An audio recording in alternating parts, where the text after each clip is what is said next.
Así inicia Es Noticia, noticia en profundidad. Un placer estar con ustedes de regreso para compartir a partir de este momento y en la próxima hora el análisis de coyuntura con ustedes, Tatiana Pérez, y con los titulares. Primero, como siempre, el primero de ellos en Noticia México. De las maneras más insólitas, el gobierno de los Estados Unidos demoniza la caravana de migrantes que atraviesa en este momento la nación azteca, México. Que hay criminales o terroristas islámicos, o que detrás de este éxodo masivo está su archienemigo George Soros o Venezuela. ¿Cuál es la intención de este discurso? Vamos a analizarlo. Segundo tema que es noticia, Brasil. ¿Cuál es el papel real de las fuerzas militares en la contienda electoral más decisiva de la historia democrática del país? Con esta pregunta buscamos respuestas al discurso guerrerista y nostálgico de la dictadura del candidato Jair Bolsonaro y ponemos en contexto precisamente este hecho. ¿Cuál es el papel de las fuerzas militares en este momento? Y tercer tema que es noticia, Estados Unidos. Varias potencias rechazan las nuevas amenazas de la Casa Blanca sobre su retiro del Tratado INF. Un acuerdo con Rusia sobre el congelamiento de fabricación de misiles de corto y medio alcance. ¿A quién le beneficia? Vamos a profundizar en ello aquí en Noticia. Casi comienza. Bienvenidos, bienvenidas.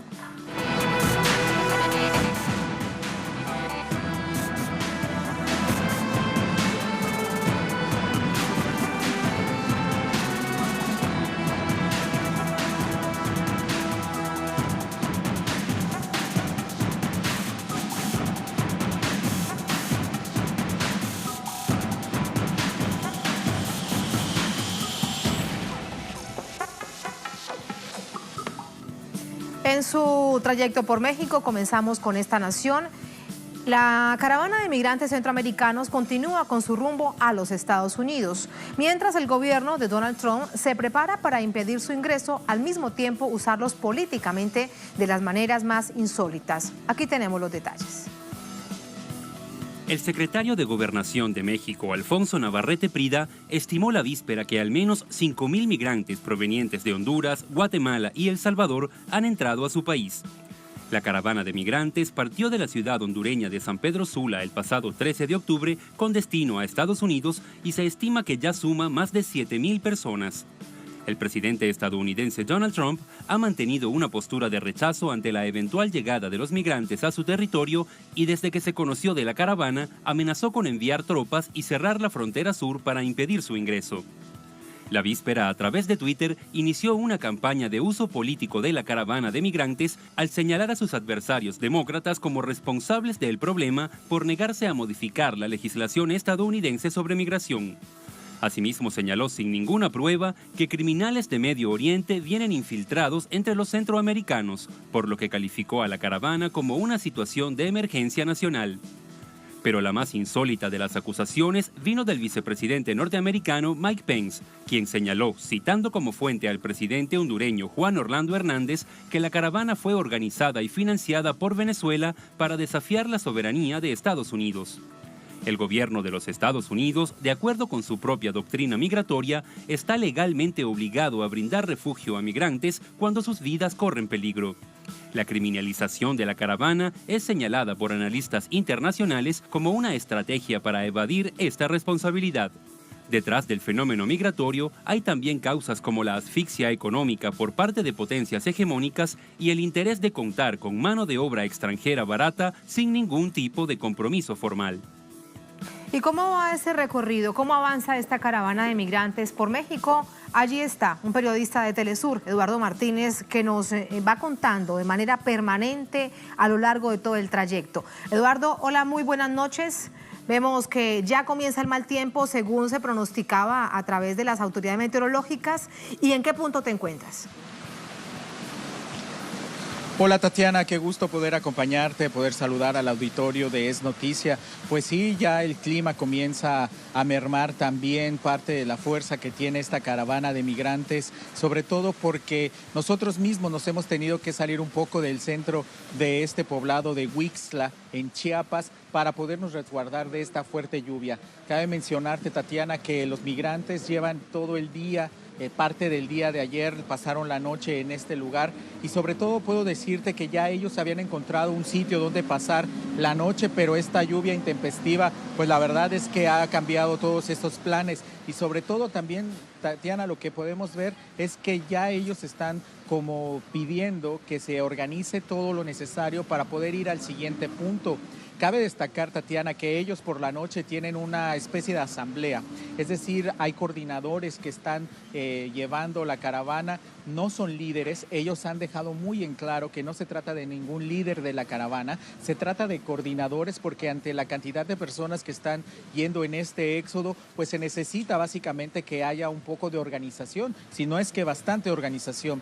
Entonces, Tatiana, pues aquí los migrantes están pues todavía pernoctando, ellos a la hora que nosotros les preguntamos cómo ha sido su trayecto, nos dicen es cansado, pero nosotros queremos seguir adelante porque lo que pasa en nuestros países no es nada agradable y nosotros tenemos que seguir. Hay un doble discurso en esta situación, Tatiana. No es doble discurso, puedo decirte, hay dos discursos en esto.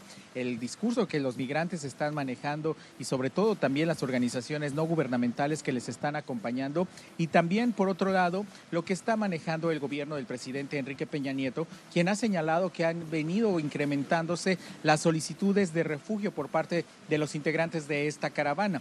Cabe destacar que las personas que están solicitando este refugio son aquellas que se han quedado en el puente fronterizo de Ciudad Hidalgo, este puente que es conocido como el Paso del Coyote, pero que su verdadero nombre es Rodolfo Robles. Este puente, ahí las personas van pasando cuentagotas y es entonces cuando llegan con la autoridad los sube a unos autobuses y los traslada a lo que la autoridad misma ha llamado como un albergue. Sin embargo, los migrantes, sus familiares y también las personas que hemos podido consultar que viven en Tapachula, en Chiapas, nos han señalado que de lo que se trata es de un anexo a la estación migratoria siglo XXI que tiene lugar en este estado del país y en esta parte del sureste mexicano.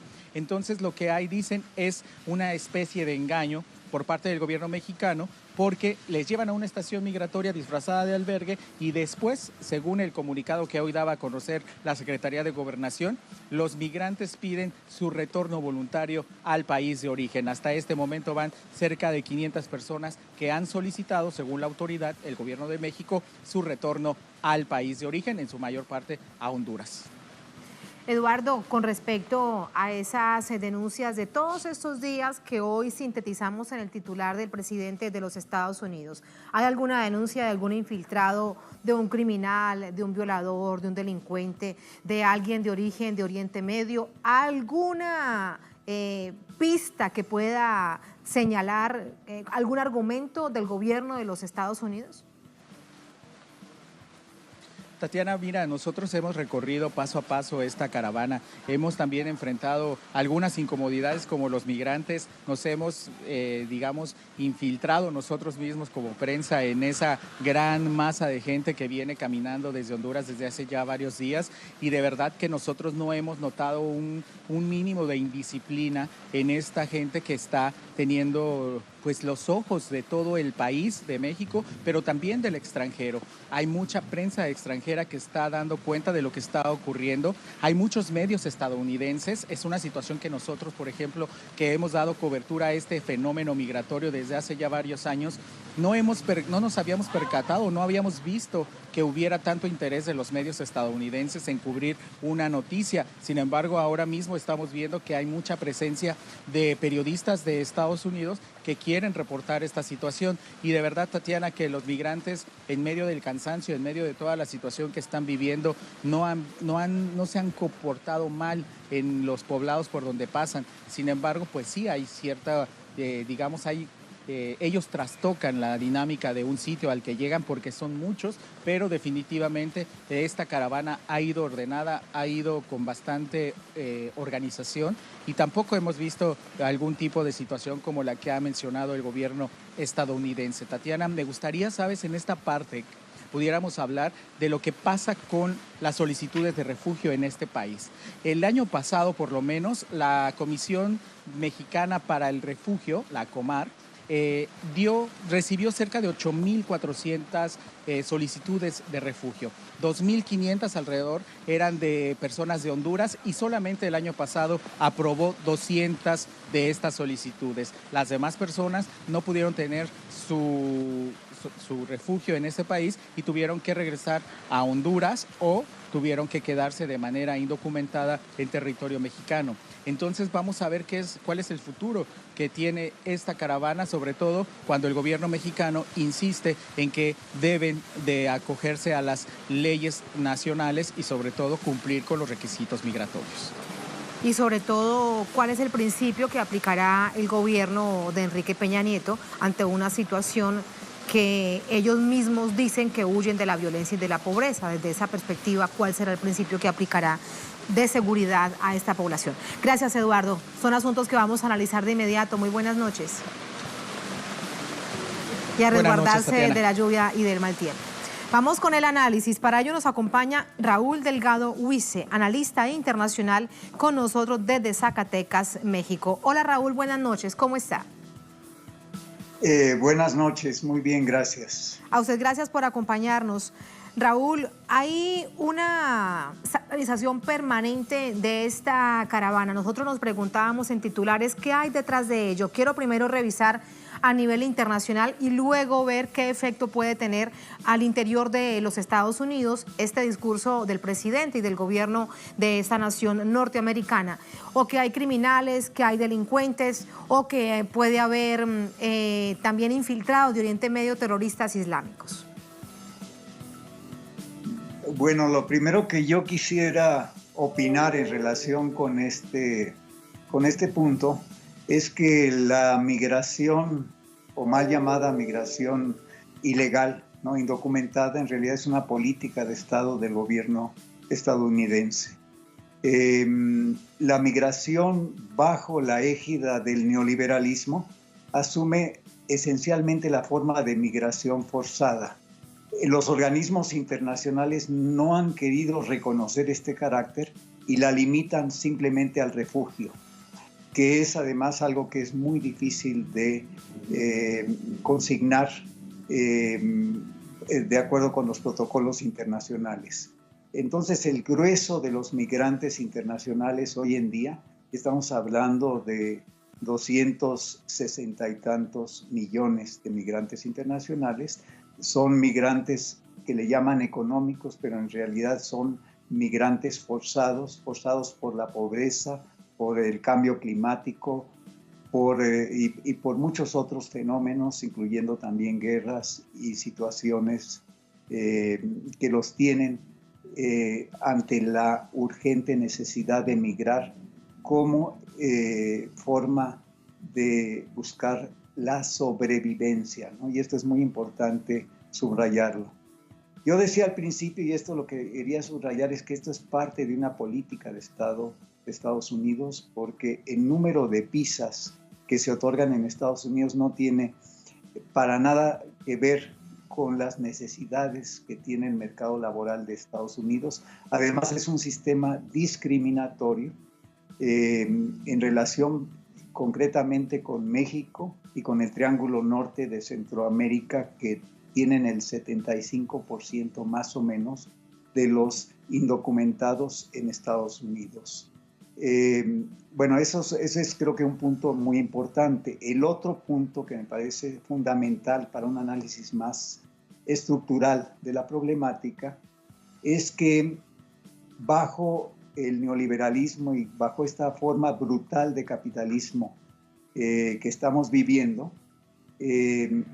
la migración ha asumido el carácter de migración forzada debido a que se han acentuado las dinámicas de desarrollo desigual a nivel mundial, se han incrementado las desigualdades sociales y eso es el motor de esta ola de migrantes que están realmente buscando la vida, buscando sobrevivir. Y en medio de este hecho, los asuntos que realmente puedan ser concretos en términos de esa propia supervivencia de esta caravana multitudinaria, la más grande que hemos visto en los últimos años, y si miramos hacia atrás, pues realmente han sido bastantes. El papel de México, ¿realmente podrá atender o de qué manera deberá hacerlo la calidad de refugio, si esa es la decisión de la mayoría de ellos, como bien nos relataba nuestro corresponsal en México, Eduardo Martínez? ¿Cuál crees que debe ser el papel, pero además cómo responde el gobierno de Enrique Peña Nieto? Pues hasta ahora el gobierno siempre ha sido sumiso a Estados Unidos, siendo México desafortunadamente una especie de patio trasero para Estados Unidos, cuidándole la frontera sur a Estados Unidos, y creo que ese papel no lo ha seguido desempeñando Peña Nieto.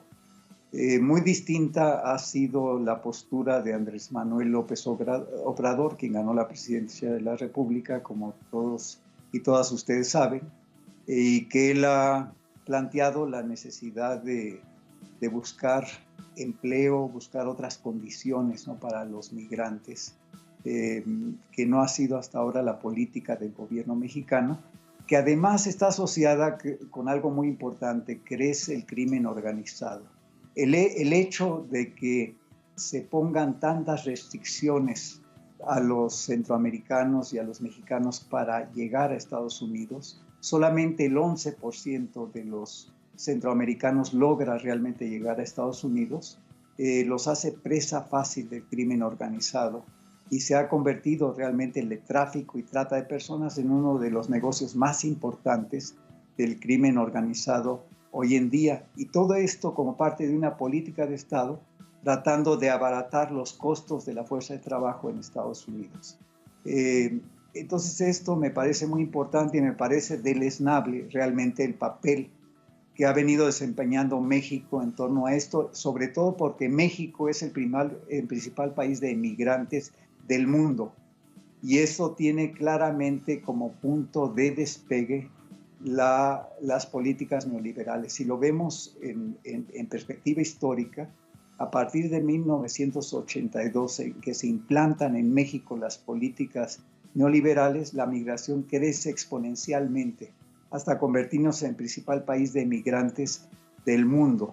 Y esto creo que es algo muy importante porque marca una relación directa, ¿no?, del fenómeno con una política impulsada por las grandes corporaciones multinacionales de Estados Unidos y el gobierno imperial de Estados Unidos. Profesor Delgado, hay un principio en la Constitución, en la base misma del Estado, no me refiero a un gobierno u otro en los Estados Unidos, sino es el Estado. Quien corra peligro por su vida por un asunto de violencia debe ser tenido en cuenta para que se le dé la calidad de asilo o de refugio. Muchos de los migrantes que van en esta caravana denuncian precisamente huir de la violencia, del narcotráfico, de intentos de secuestro, de las pandillas, que es el caso de los jovencitos. En este caso, Estados Unidos, ¿cómo debería actuar? Debería darles el asilo, ¿no? Bueno, eso por supuesto, pero a lo que yo lo que he venido tratando de argumentar es que, por ejemplo, en el caso de Honduras, que es la que empieza, ahorita ya se están sumando El Salvador y Guatemala a esta caravana. Honduras tiene 75% de su población en pobreza y más de la mitad de la población en indigencia. Entonces realmente se están muriendo de hambre, además de todo el problema de violencia y persecución. Y muchos de los que integran estas caravanas no tienen esa posibilidad de acceder al asilo porque se tiene que cambiar la legislación internacional y se tiene que reconocer también bajo la categoría de refugiados u otra categoría a los migrantes que huyen de la miseria y de la pobreza. Y comento esto porque estamos organizando en México el 8º Foro Social Mundial de las Migraciones, y una de las demandas más importantes en este foro es precisamente el reconocimiento de todas las categorías de migrantes forzados que no se han querido reconocer en los principales países receptores de migrantes del mundo, y es una lucha que viene desde abajo y desde las comunidades y organizaciones de migrantes de todo el mundo. Sí, profesor Delgado, me queda una pregunta por hacerle. Ya se lo planteaba al inicio de ese análisis tan interesante y tiene que ver con el propio gobierno y la situación política interna de los Estados Unidos. Porque llama la atención que el presidente Donald Trump diga que detrás de esta caravana de migrantes puede haber miles de millones de dólares de su archienemigo George Soros. ¿De dónde puede salir una hipótesis de esta que para el presidente de los Estados Unidos es bastante real? Bueno, Donald Trump siempre ha lucrado con este discurso. Si recuerdan ustedes cómo fue la campaña en la que él ganó, siempre han tenido que encontrar un chivo expiatorio, y para él el culpar a los migrantes de un problema que tiene que ver con la decadencia del imperialismo estadounidense y de la caída del estado de bienestar en Estados Unidos, pues es muy fácil decir, bueno, son los migrantes los culpables de todos los males. Y si ustedes recuerdan también, del otro lado estaba la campaña de Bernie Sanders en Estados Unidos, que le echaba la culpa de ese problema y de esa caída del estado de bienestar a las grandes corporaciones multinacionales, y también tuvo un apoyo bastante importante. Entonces, bueno, es un juego perverso que está dando lugar a triunfos también en Europa de la extrema derecha. Este discurso xenófobo parece que penetra bastante fuerte en el electorado y se está aprovechando políticamente de la miopía, de la ignorancia de un sector muy importante del pueblo estadounidense. Profesor Delgado, gracias por ese análisis. Muy buenas noches. Muy buenas noches, gracias a ustedes. Gracias a usted. Y miren lo que tenemos en la mesa a propósito de este recorrido de miles de personas de esta caravana migrante, sobre la que la Organización de Naciones Unidas le pide a México que ponga orden, que hay que atenderla de una manera humana. Caravana de migrantes cruza en balsa ante cierre fronterizo en Guatemala. ¿Esto a qué hace referencia? Bien, hay un grupo que ya está en México, lo veían a través de nuestro corresponsal que le hace seguimiento, pero hay otro grupo que está comenzando a hacer ese mismo tránsito y se encuentra en Guatemala en el paso fronterizo con México. Dice esto entonces: miles de migrantes centroamericanos continúan este recorrido en balsa desde Guatemala a México tras el cierre fronterizo en el puente Rodolfo Robles para seguir con la caravana rumbo a Estados Unidos.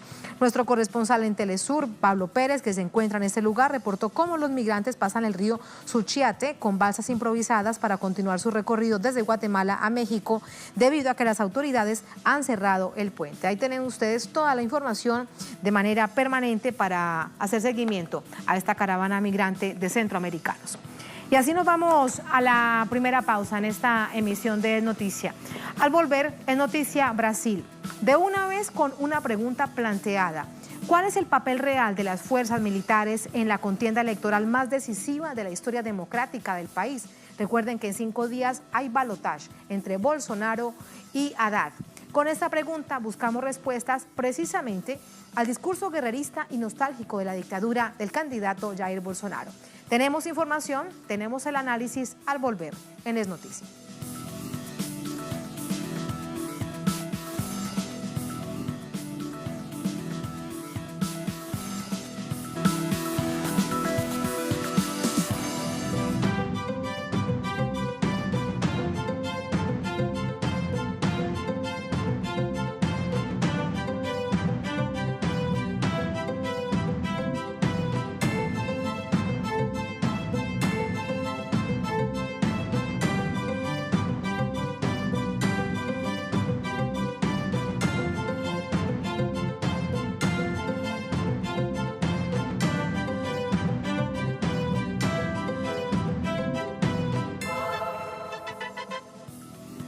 En Noticia Brasil, a 5 días de la segunda vuelta presidencial, el ultraderechista Jair Bolsonaro se perfila como el favorito para alcanzar la presidencia, según las encuestas que plantean este aspecto político en este momento. Un exmilitar que no oculta su nostalgia por la dictadura y hace apología a la tortura. Un amplio sector de la población prefiere esta opción política antes que la agenda social que presenta el petista Fernando Haddad. Según las más recientes encuestas en Brasil, el abanderado del Partido Social Liberal Jair Bolsonaro supera hasta en 18 porcentuales al candidato del Partido de los Trabajadores Fernando Haddad en intención de voto. El ultraderechista es un exmilitar que defiende abiertamente la dictadura y sus propuestas de gobierno caminan entre el liberalismo, la fe evangélica, las privatizaciones y la legalización de armas. Tanto Bolsonaro como su entorno han sido claros en cuáles serán sus actuaciones en caso de llegar al gobierno. Uno de sus hijos, el diputado electo Eduardo Bolsonaro, declaró este fin de semana que bastaría un soldado y un cabo para cerrar el Supremo Tribunal Federal en una clara amenaza al organismo si se atreviese a impugnar la candidatura de su padre.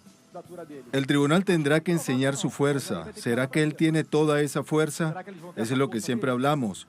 Para cerrar el Supremo no hace falta ni un jeep, sino un cabo y un soldado. Ya son suficientes.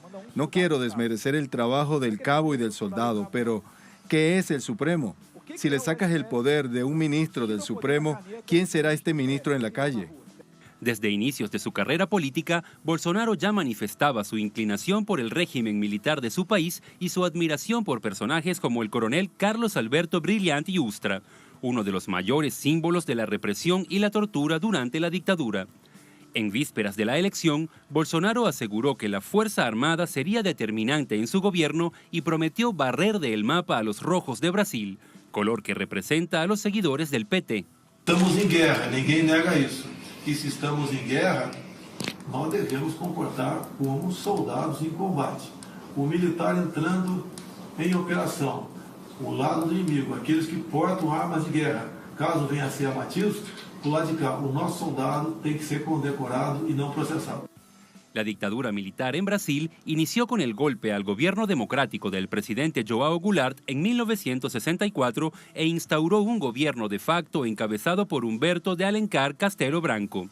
Finalizó con la victoria electoral del Movimiento Democrático Brasileño en 1985, asumiendo José Sarney como primer presidente civil. Los 21 años de dictadura militar significaron violaciones graves y sistemáticas a los derechos humanos. Según un informe de 2014 de la Comisión Nacional de la Verdad, 434 personas fueron víctimas de asesinatos y desapariciones, crímenes que hasta la actualidad no recibieron justicia. La dictadura también significó la caída de la economía de Brasil y la regalía de las tierras a las mineras extranjeras. Esa es la época que Bolsonaro recuerda con orgullo y a la que las clases más humildes del país se niegan a regresar.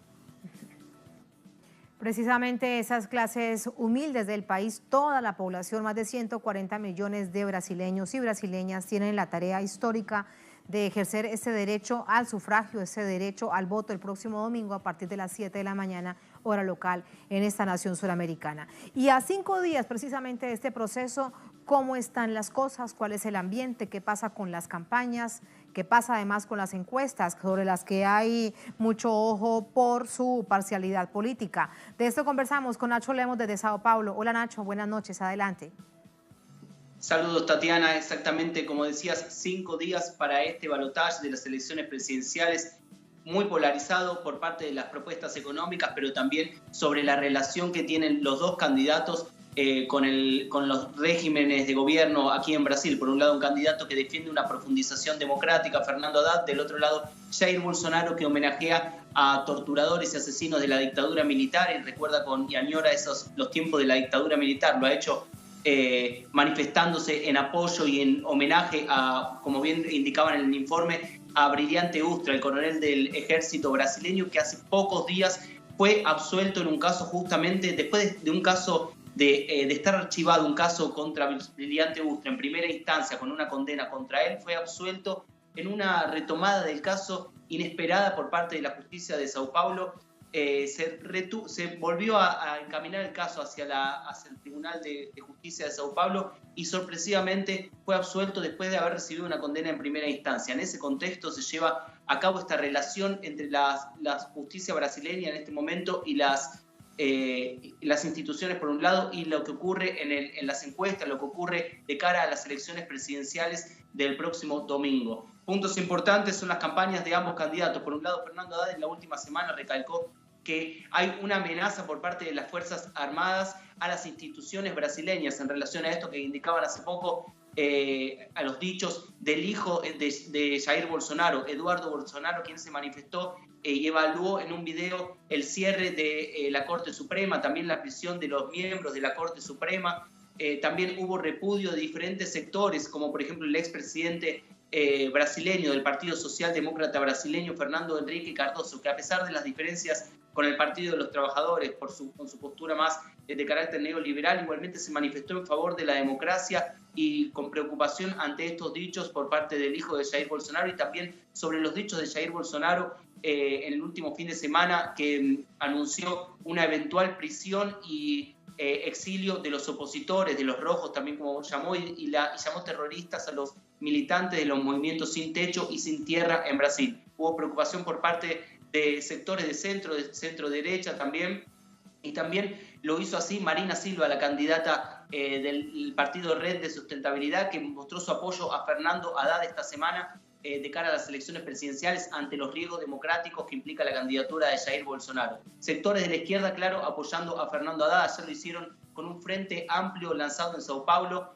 en el Teatro Tucarena, una de las sedes de la lucha contra la dictadura militar, y que ahora vuelve a ser eje de esta lucha contra el retorno de las fuerzas de la dictadura militar. Y en este momento exactamente en la ciudad de Río de Janeiro 70.000 personas se manifiestan en un acto con diferentes artistas, entre ellos Chico Buarque y Caetano Veloso, artistas también que han tenido un papel desencadenante en la lucha por elecciones directas durante la dictadura militar, y que vuelven a las calles ahora junto a la población brasileña para exigir que no asciendan estas fuerzas que homenajean a la dictadura militar de nuevo al poder en Brasil. Un punto importantísimo que no podemos dejar de lado es que son las primeras elecciones presidenciales después del golpe parlamentario contra Dilma Rousseff, justamente la persona responsable por llevar adelante la Comisión de la Verdad que investigó los crímenes de la dictadura militar en Brasil, Tatiana. Y ese es un punto clave en el reascenso de estas fuerzas y esta suerte de revancha de estos sectores que son responsables por una infinidad de asesinatos y tortura durante ese proceso del gobierno de facto en Brasil, y que ahora pretenden reascender al poder.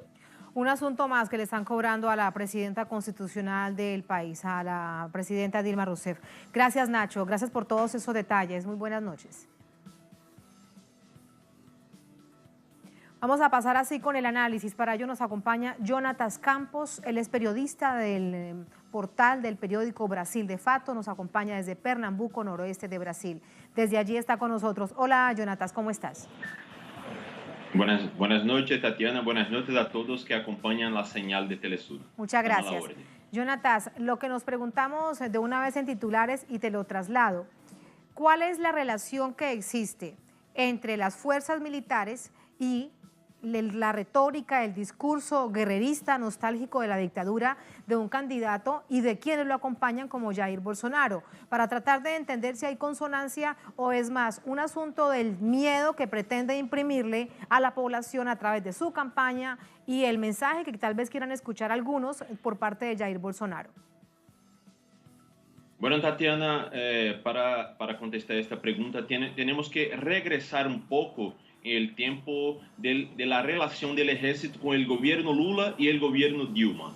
Por ejemplo, en el gobierno Lula, el ejército brasileño tuvo una participación muy importante, pero una participación técnica, ¿sabe? Con la ingeniería del ejército, haciendo autopistas, como por ejemplo una autopista muy importante de Brasil, que es la BR-101, aquí por el nordeste de Brasil, fue hecha, muchos tramos fueron hechos por el ejército brasileño, por cuenta de pelea entre las empresas, por el presupuesto y todo. Entonces Lula metió el ejército ahí y el ejército brasileño hizo muy bien esa autopista y otras obras. Entonces, en el gobierno Lula, el presupuesto para el ejército brasileño, para las fuerzas armadas, de verdad, las tres fuerzas, fue un presupuesto muchísimo más grande que en el gobierno de Fernando Henrique, y había una relación técnica y bueno, una relación muy buena. Hay que recordar que incluso el ministro de la Defensa brasileño fue un civil filiado al Partido Comunista de Brasil en el gobierno Lula. Entonces, pues que en el gobierno Dilma, entonces empezó la Comisión de la Verdad, y yo creo que ahí hubo una diferencia de tratamiento de sectores, de los más grandes sectores conservadores de las Fuerzas Armadas. Por supuesto que es más grande el conservadurismo en las fuerzas, y ahí, bueno, la Comisión de la Verdad se puso a meter las verdades, a investigar los crímenes de la dictadura militar, como el periodista dijo, y eso ahí, y eso yo creo que en ese tiempo empezó digamos, esos alborotos que los generales retirados de Brasil han hecho por el Twitter o por redes sociales. Y el candidato Bolsonaro, como dice el reporte ahí, es un tipo que ya defendía las ideas más conservadoras del ejército brasileño. Entonces fue que como se encontraron, ¿sabe? Un encuentro. Un capitán retirado, el Bolsonaro fue retirado incluso hace tiempo que es político, no es más capitán del ejército brasileño, pues sus ideas conservadoras se encontraron con la más larga parte conservadora del ejército brasileño. Entonces, me parece que Jonathan, es un discurso... pero es un ejército, esa parte que bien la catalogas en esta radiografía que nos ayudas a hacer, ¿son activos de alguna manera a través de distintas estrategias en esta campaña a favor de Bolsonaro? Por supuesto, por supuesto. Bueno, hay que ver que muchos de los generales que están apoyando Bolsonaro son generales retirados. Pero, por supuesto que las Fuerzas Armadas y en fuerzas policiales en los estados hay un apoyo muy largo para el candidato Bolsonaro. Y ese apoyo se convierte en el miedo que algunos de ellos están metiendo por las redes sociales. Bueno, hay un video de ayer, salió un video ayer de un coronel retirado llamado Carlos Alves. Y ese tipo en el YouTube dijo que la ministra del Superior Tribunal Electoral, la ministra Rosa Weber, es una corrupta y un palabrota que yo no quiero decir para usted, que no sé ni siquiera la traducción, pero una grosería con una ministra, a la ministra que está cuidando de las elecciones de Brasil. Y eso es un ejemplo. Entonces es más un discurso de miedo, y no un apoyo de todas las fuerzas armadas de Brasil para el candidato Bolsonaro. Por supuesto que la más grande parte está apoyando, pero hay por supuesto generales incluso que están más callados, porque la conjuntura es favorable para la victoria de Bolsonaro, y esos tipos no están hablando ni siquiera para defender la democracia. Y bueno, el candidato está haciendo ese discurso incluso para hacer con que esa gente que está ahí dando su apoyo se salga en la calle y hable y todo. Y bueno, lo que el reporte dijo, las últimas palabras del candidato, de su vicecandidato, que un general retirado también, son palabras increíbles en contra de la democracia y en contra el respeto entre los poderes brasileños. En contra de la institucionalidad, de todo lo que signifique el sistema democrático, el Estado de Derecho del país. Brevemente quiero preguntarte, me has hablado de los militares retirados. ¿Hay indicios de que militares activos dentro de la gran fuerza militar que significa con la que cuenta Brasil, este gigante suramericano, también estén incidiendo de alguna manera en la campaña de Bolsonaro? ¿Hacia ellos también iría ese mensaje? ¿O también debemos ver como en campañas anteriores, en procesos anteriores, que se mantienen en su función, en su labor?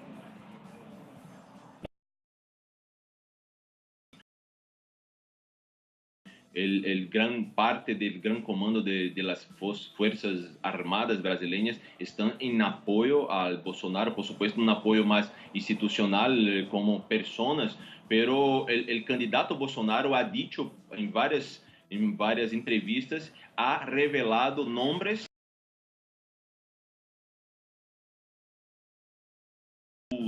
supuesto ministro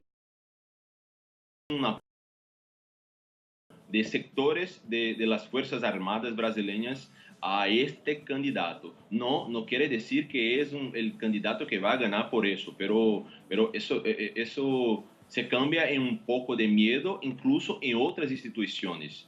Claro, es un asunto de alimentar el miedo, además en esos términos, en esa nostalgia por la dictadura en una nación que terminó realmente hace poco en comparación con otras dictaduras del Cono Sur. Gracias, Jonatas, por ese análisis. Muy buenas noches.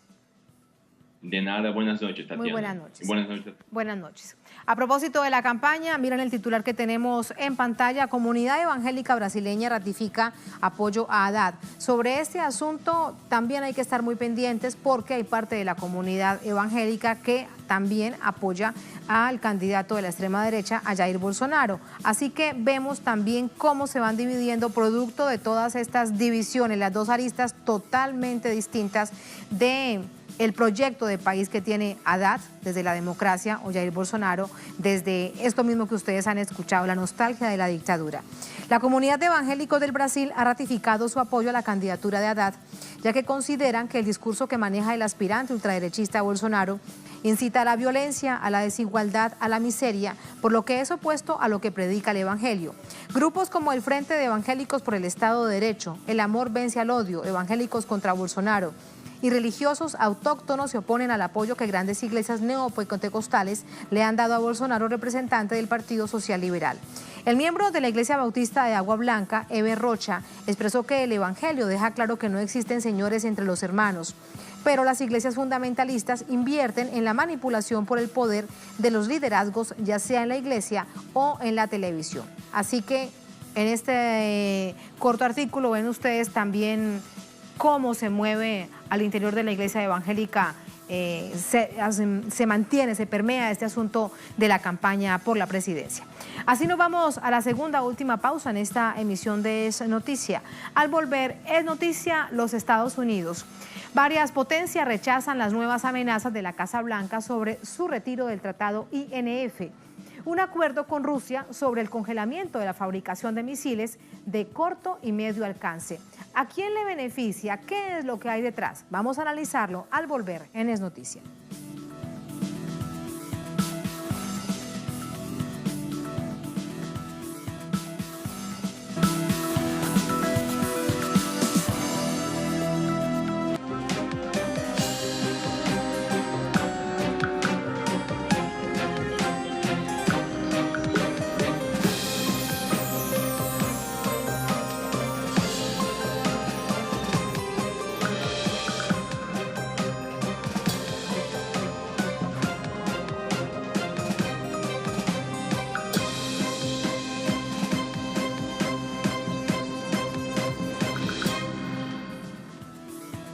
En noticia, Estados Unidos, múltiples reacciones luego que Donald Trump anunciara el pasado sábado la salida o posible salida, amenaza de esa manera, de Estados Unidos del acuerdo nuclear con Rusia en 1987.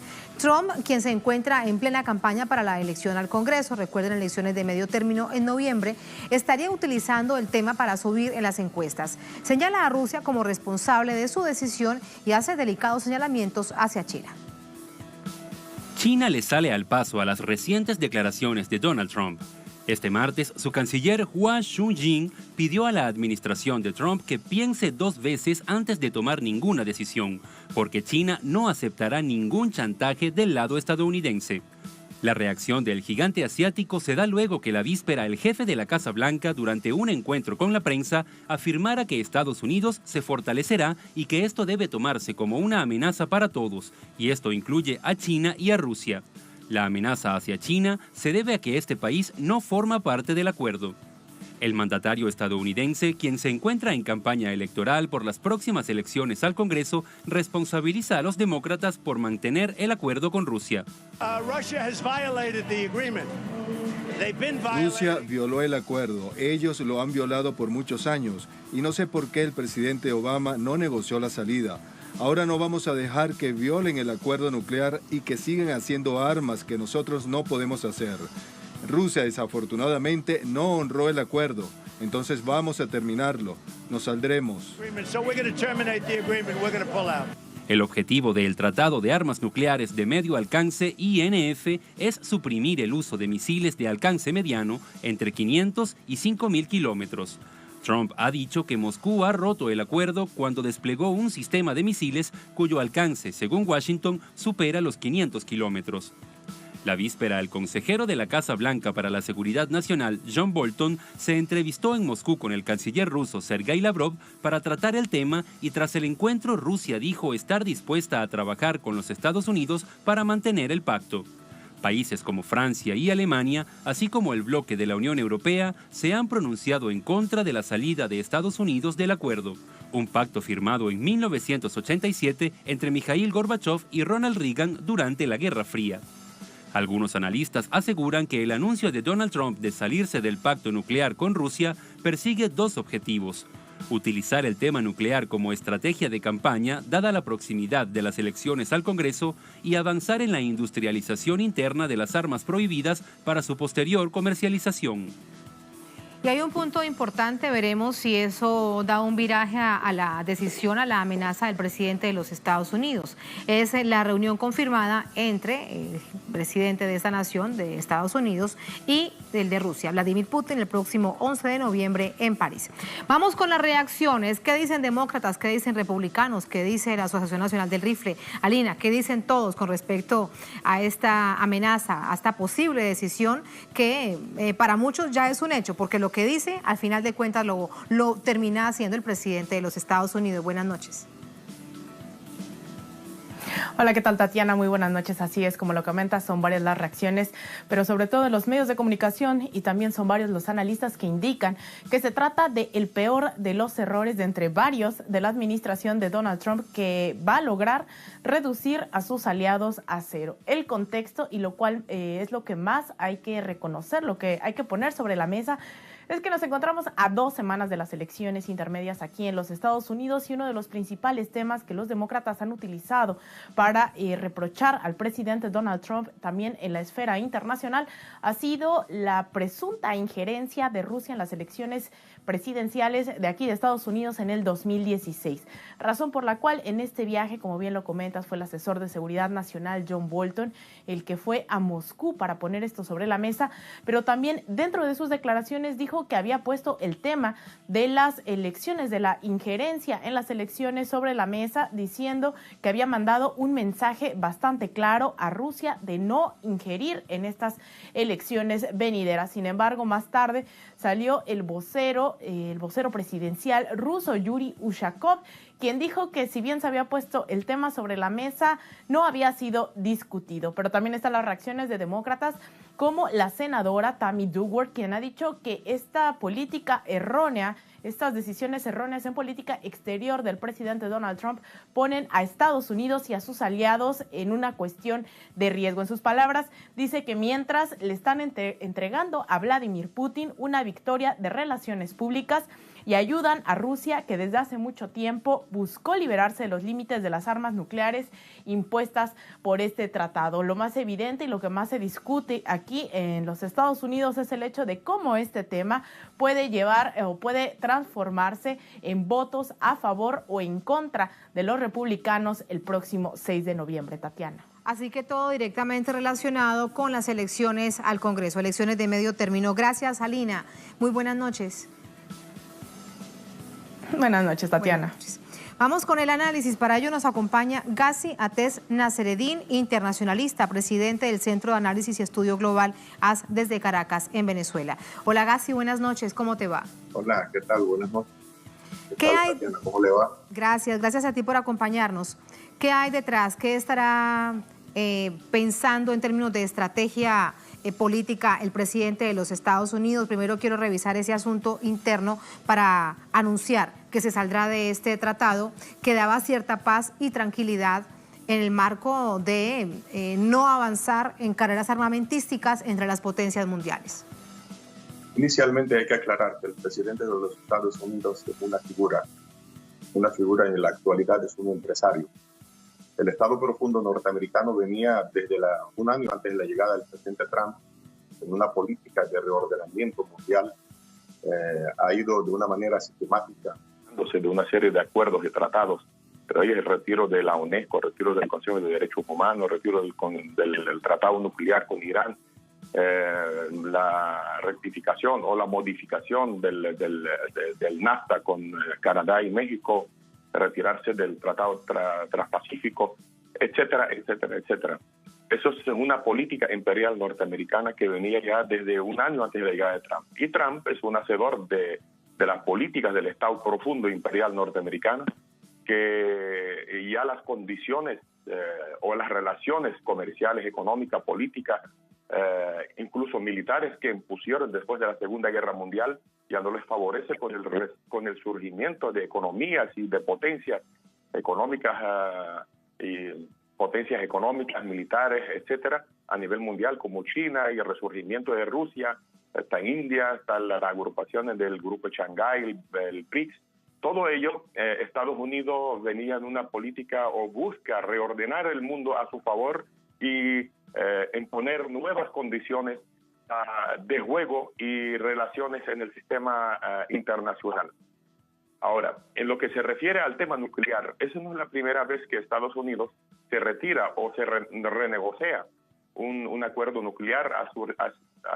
Han habido una serie de renegociaciones y demandas o denuncias de acuerdos antes de tomar las excusas del presidente Trump de retirarse del acuerdo de 1987 de la reducción de armas estratégicas. Tenemos que tomar en cuenta que Estados Unidos en el 2002 se retiró del acuerdo llamado ABM. El ABM es la reducción de 4 zonas de colocación de misiles o de sistemas antimisiles balísticos por parte de la Unión Soviética y Estados Unidos, firmado en 1971.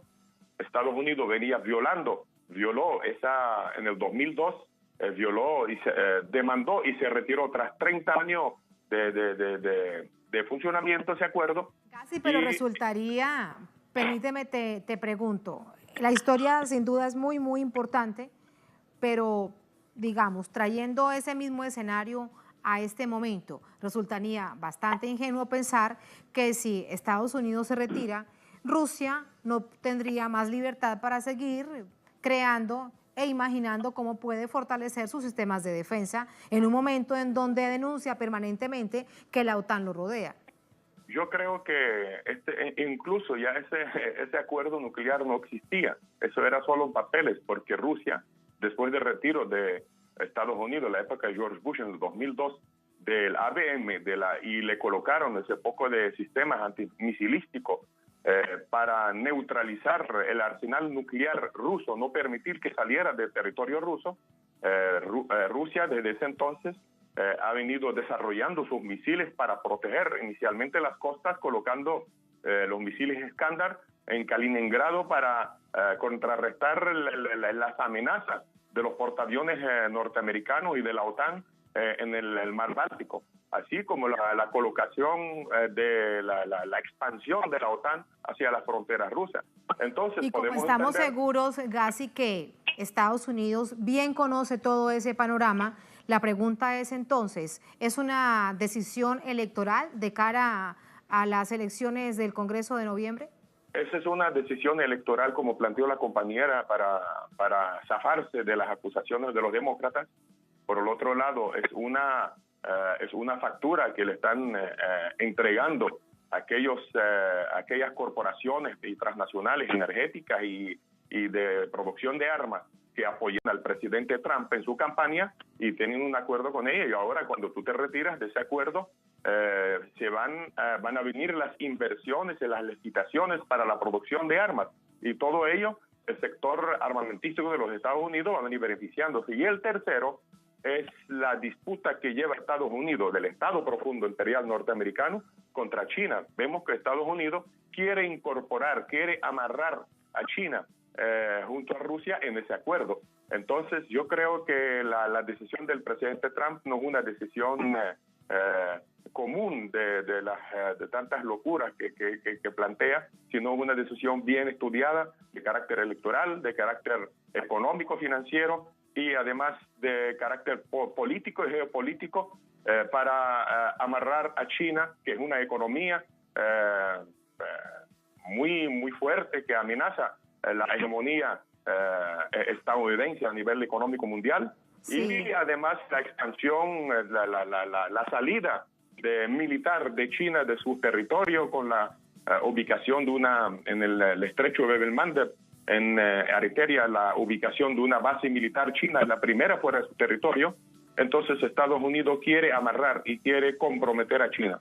No hay locuras en las decisiones del presidente de los Estados Unidos, eso debe quedar muy claro. Él sabe exactamente qué es lo que hace, así sienta que el resto de la humanidad, que él está loco, que es tener eso bastante claro, porque es muy difícil de entender, pero pasado el tiempo, realmente esa es su estrategia. Muchas gracias, Gassi, por este análisis. Un placer, muy buenas noches. Hasta luego. Muy buenas noches, hasta luego. Hasta luego también para ustedes. Así ponemos punto final. Gracias como siempre por habernos acompañado y compartir con nosotros este espacio de análisis de coyuntura que siempre proponemos precisamente para todos ustedes. Cerramos nuestra pantalla tradicional, nos quedamos en redes sociales. @noticiatelesur, @TatianaTelesur. Durante esta jornada, otro hecho fue noticia, se dio en Colombia, muy pendientes de la lucha de educadores, de profesores, de estudiantes universitarios, muchos de universidades públicas que exigen atención precisamente a la educación. Hasta mañana, sigan con nosotros.